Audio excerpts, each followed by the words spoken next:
Weight loss பண்ணுறதுக்காக ஹெர்ப்லைஃப்ல formula 1 shake mate protein fresh இந்த 4 product எடுத்து நான் வெயிட் லாஸ் பண்ணிட்டு இருக்கேன். எனக்கு ஸ்டார்டிங்கில் வந்து வெயிட் வந்து சூப்பராக குறைஞ்சது.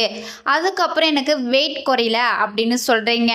உங்களுக்கு வெயிட் குறையல அப்படின்னா அடிஷ்னலாக ஹெர்ப்லைஃப்ல இந்த ஃபைபர் பவுடர் வந்து நீங்கள் யூஸ் பண்ணீங்க அப்படின்னா உங்களுக்கு சூப்பராக வந்து வெயிட் குறையும். ஏன் இந்த ஃபைபர் பவுடர் எடுத்துக்க சொல்கிறேன் அப்படின்னா இந்த ஃபைபர் பவுடரில் 2 வகையான ஃபைபர் வந்து கொடுத்துருக்காங்க. ஃபர்ஸ்ட் பார்த்தீங்க அப்படின்னா இன்சாலிபிள் ஃபைபர், செகண்ட் பாத்தீங்க அப்படின்னா சாலிபிள் ஃபைபர். இந்த 2 ஃபைபருமே வெயிட் லாஸ்க்கு நல்லா சப்போர்ட் பண்ணி கொடுக்கும், ஃபேட் லாஸ்க்கு சப்போர்ட் பண்ணும். ஹெர்ப்லைஃப்ல வெயிட் லாஸ் பண்றதுக்காக formula 1 shake mate protein powder, fiber powder, fresh இந்த ப்ராடக்ட் மார்னிங்ல இருந்து நைட் வரைக்கும் எப்படி யூஸ் பண்ணா வெயிட் ஃபேட் குறையும், இதை பத்தி டீட்டெயில் தெரிஞ்சுக்கணும் அப்படின்னா ஸ்கிரீன்ல தெரியுற இந்த நம்பருக்கு கால் பண்ணுங்க. நான் உங்களுக்கு ஹெல்ப் பண்ணி கைட் பண்றேன். ஹெர்ப்லை ப்ராடக்ட் உங்களுக்கு பெஸ்ட் பிரைஸ்ல வேணும் அப்படின்னா ஸ்கிரீன்ல தெரியுற இந்த நம்பருக்கு கால் பண்ணுங்க. நான் உங்களுக்கு ஹெல்ப் பண்றேன்.